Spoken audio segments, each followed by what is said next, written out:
Hola, hola, buenas tardes. Esta semana el pastor Gamboa no va a poder venir, me encargó que yo me encargara del mensaje del domingo de hoy. Lo primero, vamos a orar que Dios nos pueda abrir la mente, que me pueda usar a mí, porque soy muy nuevo en esto, para poderles dar un mensaje. No nada más que les ayude, pero que ayude a la iglesia a seguir creciendo y seguir moviéndonos adelante a pesar de todas las circunstancias que están pasando en este mundo. Vamos a levantarnos, vamos a orar. Padre, te damos gracias por este tiempo que tenemos juntos, Señor. Te pido, por favor, nos puedas dar un mensaje, que me ocupes a mí y a través de mí que tu palabra sea expresada aquí, Señor. Te pido, por favor, me llenes de palabras de inteligencia y llenes nuestro corazón de las cosas que tú quieres que nosotros aprendamos, Señor. Que este servicio sea tuyo, Señor, y que tu palabra nos ayude a empujarnos y a guiarnos día a día. En nombre de Jesús. Vamos hoy a hacer alabanza como hemos estado haciendo estos domingos. Vamos a hacer Waymaker. Ya está listo. Sana, Jere.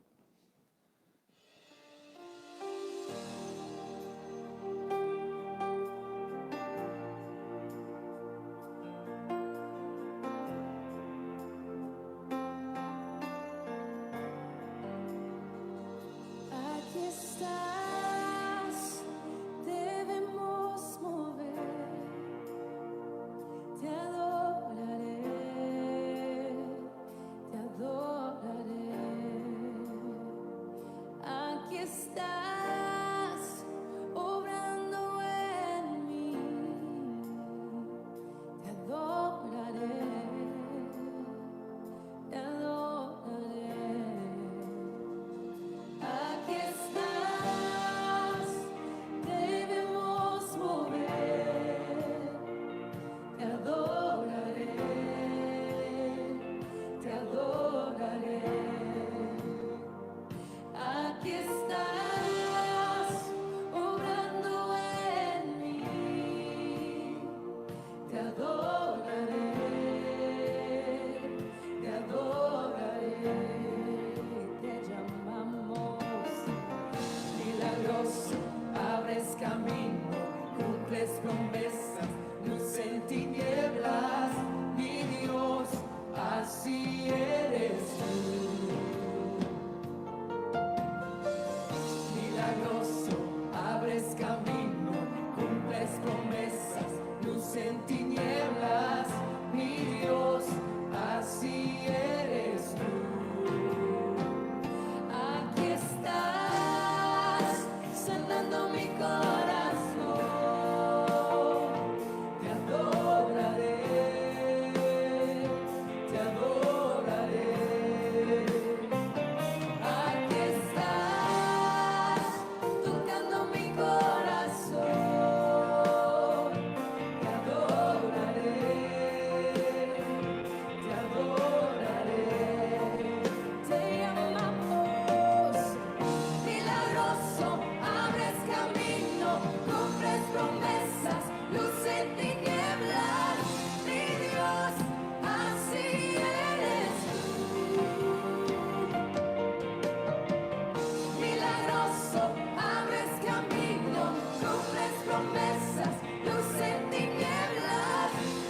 estás sobrando, siempre estás sobrando, aunque no pueda ver, estás sobrando, aunque no pueda ver, estás sobrando, siempre estás sobrando, siempre estás sobrando, aunque no pueda ver, estás sobrando, aunque no pueda ver, estás sobrando, siempre estás sobrando, siempre estás sobrando, aunque no pueda ver, estás sobrando, aunque no pueda ver, estás sobrando, siempre estás sobrando, siempre estás sobrando, milagroso, abres camino, cumples promesas, luz en tinieblas, mi Dios, así eres tú. Milagroso, abres camino, cumples promesas, luz en tinieblas, mi Dios, así eres tú. Milagroso, abres camino, cumples promesas, luz en tinieblas, mi Dios, así eres tú. Milagroso, abres camino, cumples promesas, luz en tinieblas, mi Dios, así eres tú. Solo así eres tú.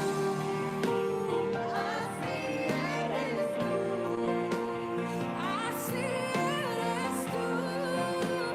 Así eres tú. Así eres tú. Así eres tú. Así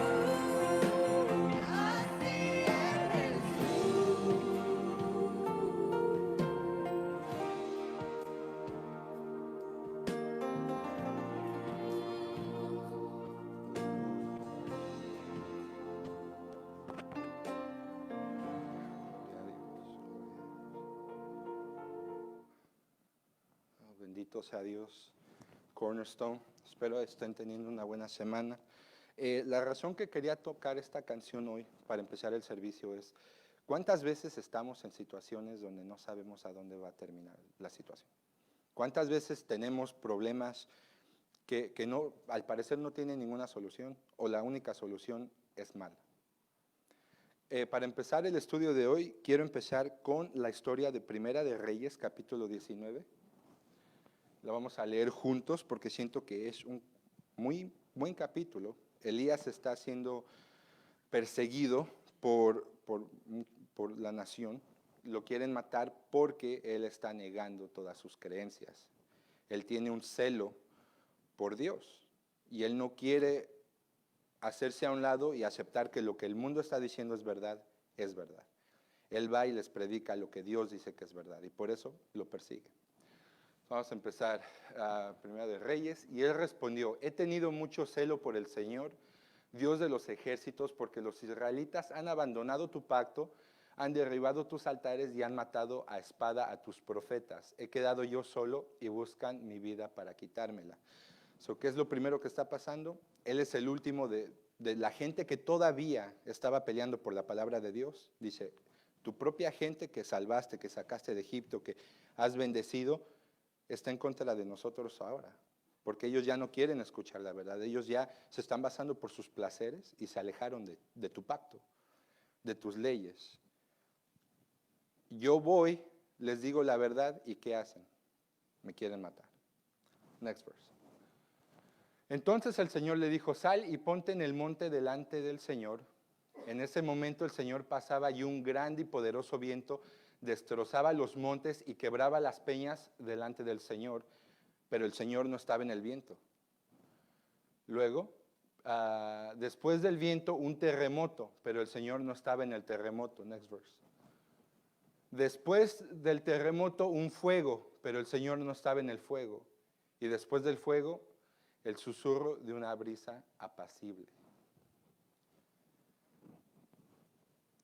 ¿Qué nos está queriendo aquí enseñar Dios? Hay un problema, pero lo primero que Elías hizo fue refugiarse en lo único que él sabía que era verdad. Fue y habló con Dios. En oración dijo, Dios, ¿qué hago?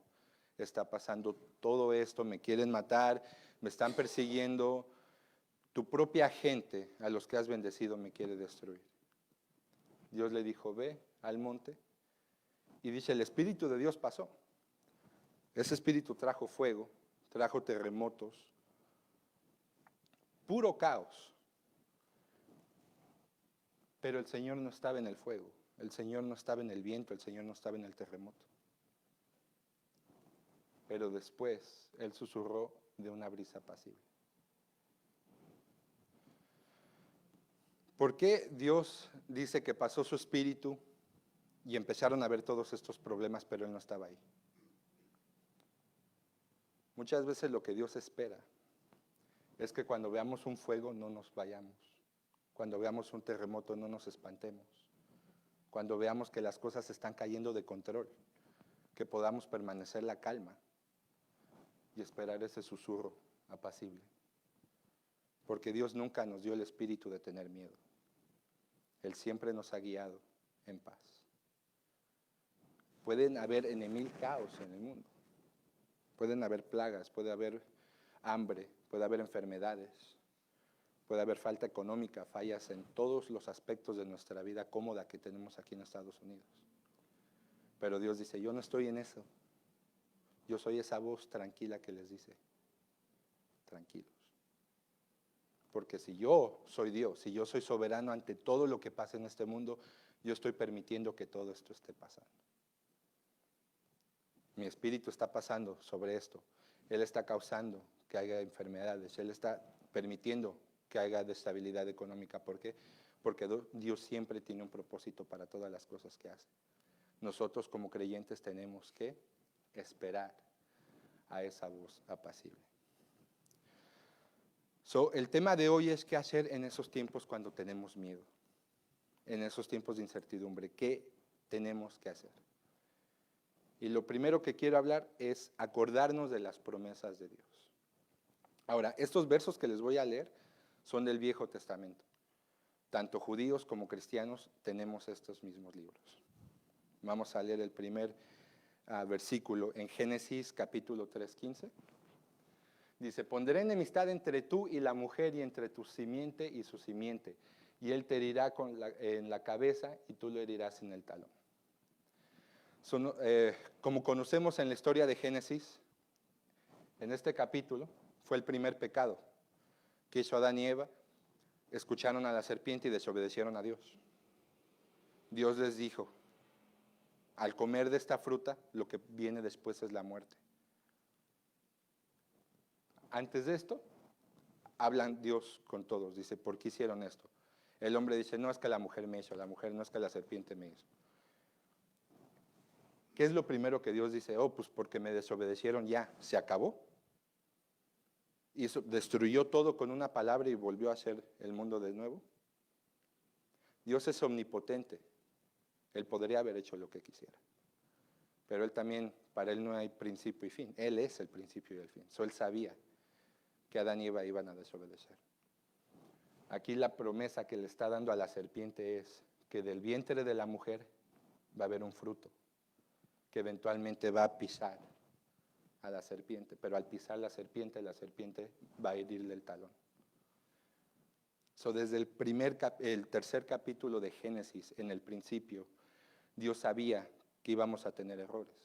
Dios sabía que como humanidad nosotros íbamos a fracasar.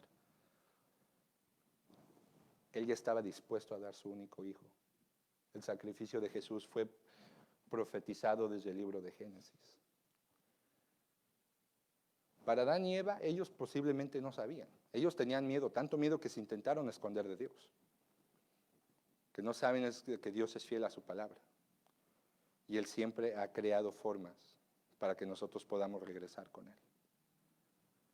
Incluso sacrificarse Él mismo, pagar por nuestros pecados. Segundo versículo, Isaías 7:14. Isaías 7:14. Por tanto, el Señor mismo les dará una señal. Una virgen concebirá y dará la luz del Hijo y lo pondrá por nombre Emmanuel, Dios con nosotros. Este es el libro de Isaías, uno de los libros de los profetas, y como les digo, es el libro de los judíos también.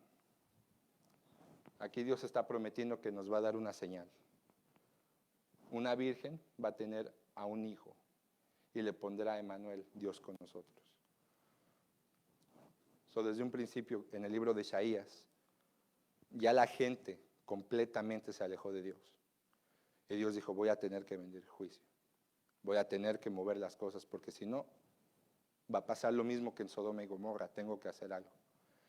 Los voy a esparcir, pero les voy a dar una señal para que sepan que hay esperanza, que va a haber una nueva promesa, un nuevo pacto.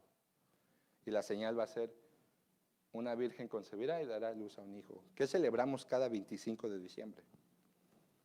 Que factualmente no es la fecha que nació Jesús, pero lo celebramos. Las promesas de Dios son eternas. Él mismo dijo, lo que está en mi palabra es eterno, yo no cambio. Ustedes van a cambiar, pero lo que yo digo nunca va a cambiar. Esto fue escrito cientos de años antes del nacimiento de Jesús. Mucha gente leyó y escuchó a Isaías y nunca vio el nacimiento de Jesús. Y posiblemente muchas personas en esos tiempos perdieron fe, porque decían, ¿dónde está la Virgen? ¿Dónde está la Virgen? Pero tenían que esperarse al momento indicado. Dios no hace las cosas en el tiempo que nosotros queremos. Él las hace en el momento perfecto para todo el mundo. Next verse, Isaías 53, 9 a 12. Se dispuso con los impios su sepultura, pero con el rico fue su muerte, aunque no había hecho violencia, ni había engañado en su boca. Next verse. Pero quiso el Señor quebrantarlo, sometiéndolo a padecimiento cuando Él se entregue a sí mismo como ofrenda de expiación. Verá a su descendencia, prolongará sus días y la voluntad del Señor en su mano prosperará. Next verse. Debido a la angustia de su alma, Él lo verá y quedará satisfecho. Por su conocimiento el justo, mi siervo, justificará a muchos y cargará las iniquidades de ellos. Next verse. Por tanto, yo le daré parte con los grandes y con los fuertes repartirá despojos, porque derramó su alma hasta la muerte y con los transgresores fue contado. Llevó el pecado de muchos e intercedió por los transgresores. Esto, repito, fue escrito en el libro de Isaías, cientos de años antes del nacimiento de Jesús. Cada vez que nosotros tenemos miedo, cada vez que las cosas están saliendo de control y no sabemos a dónde van, recuerden que las promesas de Dios tomaron a veces cientos de años en ser cumplidas, pero eso no significa que no lo hizo Dios. El sacrificio de Jesús fue profetizado desde el libro de Isaías en las escrituras judías. En el mismo libro dice que lo iban a lastimar, aunque él no había pecado, él era limpio en todo aspecto. Lo iban a crucificar para poder pagar las transgresiones de varios. Dios les dio una promesa desde ese tiempo. Todo esto que está pasando es temporal. Yo desde que creé a Adán y Eva ya tenía un plan para cómo ayudarlos en todas sus fallas. Hermanos y hermanas, Dios nos dio la libertad de escoger porque nos ama.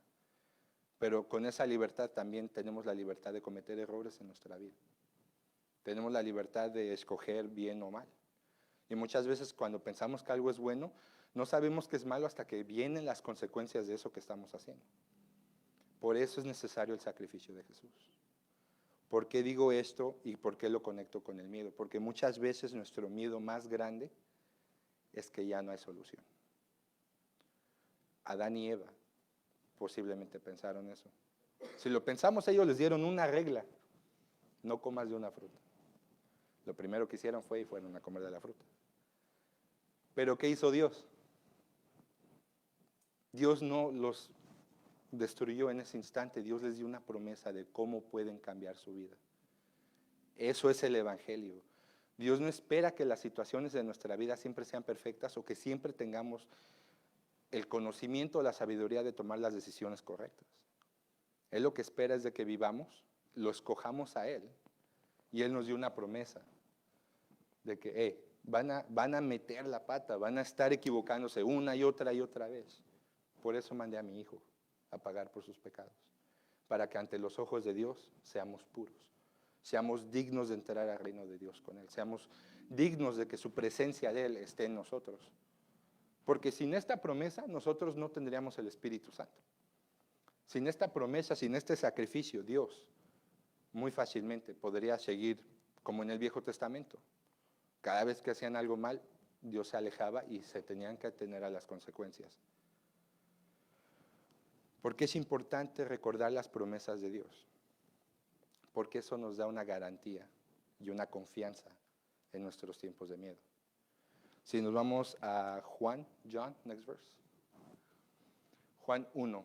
No se turbe su corazón, crean en Dios, crean también en mí. Hasta ahorita, nuestros padres, nuestros mejores amigos, nuestras personas más cercanas, llegan a fallar. ¿Por qué? Porque son humanos. ¿Quién nunca ha fallado? ¿Quién hasta 2000 años después de su nacimiento y su muerte nos ha fallado? Él dijo que este libro iba a ser predicado a los gentiles, en un tiempo donde los gentiles tenían dioses de todos sus placeres. No tiene lógica que la gente, teniendo todo, teniendo dinero, teniendo poder, hubiera sacrificado su vida para seguir compartiendo este mensaje. Que hasta la fecha, hasta estos días, sigue siendo el mensaje más compartido en todo el mundo. ¿Quién iba a decir de todas las religiones del mundo, esta iba a llegar a todas las esquinas del planeta? Él lo dijo. En esos tiempos, ¿cuántos eran? 12 apóstoles, algunos discípulos que escuchaban la palabra. Una iglesia no más grande que esta, eran sus casas. Pero Dios dio la promesa. Les voy a dar mi espíritu, les voy a dar las palabras y les voy a dar la guianza. En todos esos momentos donde puedas caer, puedas fallar, yo voy a estar ahí. No se turbe su corazón, crean en mí. Yo soy Dios. Si creen en el Padre, van a creer en mí, porque Él y yo somos uno. Next verse.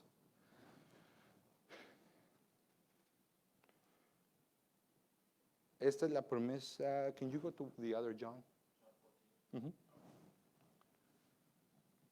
Si ustedes me aman, guardarán mis mandamientos. Next verse. Entonces yo rogaré al Padre y Él les dará otro consolador, intercesor, para que esté con ustedes para siempre. Next verse. Es decir, el Espíritu de verdad, a quien el mundo no pueda recibir, porque ni lo ve ni lo conoce, pero ustedes sí lo conocen, porque mora con ustedes y estará en ustedes. Next verse. No los dejaré huérfanos, vendré a ustedes. Vemos que las palabras de Isaías se hicieron verdad. Las palabras de Moisés en el libro de Génesis se hicieron verdad. Ahorita tenemos una promesa mucho mejor. Que el mismo Dios que bajó en carne, se sacrificó por nosotros, nos dice, sigan mis mandamientos, sigan las enseñanzas que yo les he dado. Todos los profetas, toda la ley mosaica habla de Jesús.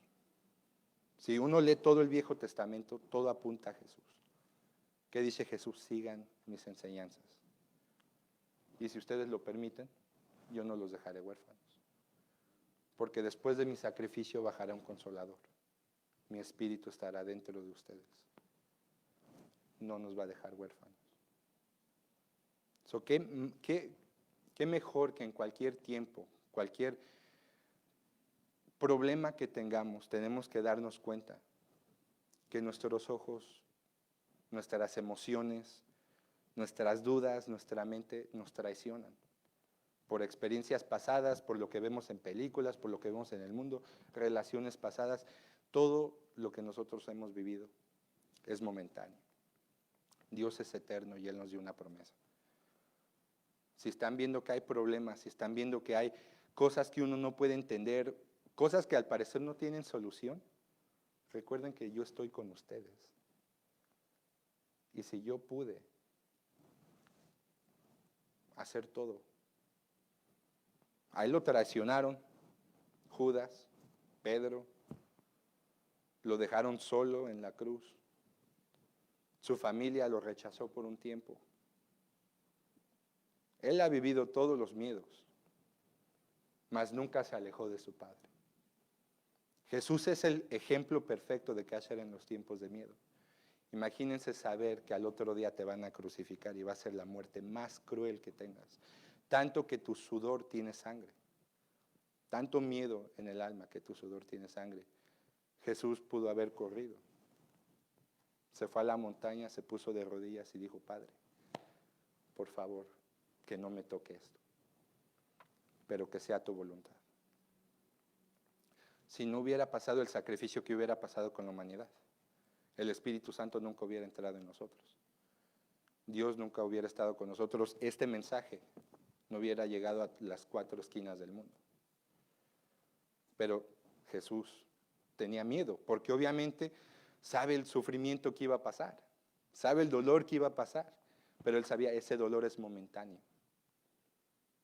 La recompensa de ese sacrificio es que Dios va a tener a sus hijos, que la palabra va a llegar a las 4 esquinas y que algún día, como Isaías profetizó, Él iba a ser nuestro Padre y nosotros íbamos a ser su hijo. Esa es la promesa que Dios nos da en los tiempos de miedo. Ahora, ¿qué podemos hacer? Porque obviamente es difícil. Yo lo entiendo. Yo llevo un año siendo cristiano. Yo antes de eso era ateo. Y no era un ateo de simplemente no creo. No, yo me ponía a pelear con mis hermanos. Ellos son cristianos. Yo me ponía a discutir con personas. ¿Por qué? Porque yo nunca había dado la oportunidad a Dios de enseñarme. Yo simplemente cerré la mente y dije: si este mundo es malo,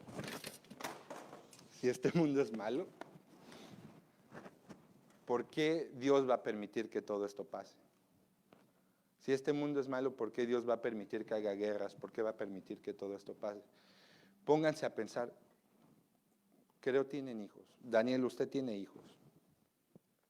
¿Estaría amando a sus hijas si las tiene en una jaulita y les dice qué hacer las 24 horas, los 7 días de la semana? No. Dios nos da la libertad de vivir las vidas como nosotros escojamos. Lamentablemente eso tiene la consecuencia de que nosotros también, tanto justos como injustos, terminamos lastimándonos el uno al otro. Por eso Jesús es necesario en nuestras vidas. El ser religioso no significa que eres mejor persona. El creer en Dios y querer ser enseñado por Dios simplemente significa que quieres cambiar tu persona, quieres ser mejor. Una persona puede ser muy religiosa. Los fariseos en la Biblia, las personas que más conocían la Biblia, fueron los que crucificaron a Dios. Pero la gente que se pudo humillar, se pudo sentar y escuchar la palabra de Jesús, abrir su corazón a entender. Cuando veían la tormenta, ir a Dios en lugar de saltar del barco e intentar hacer las cosas por su propia voluntad. Ellos escogieron algo diferente. Escogieron escuchar y no hacer las cosas por su propia voluntad.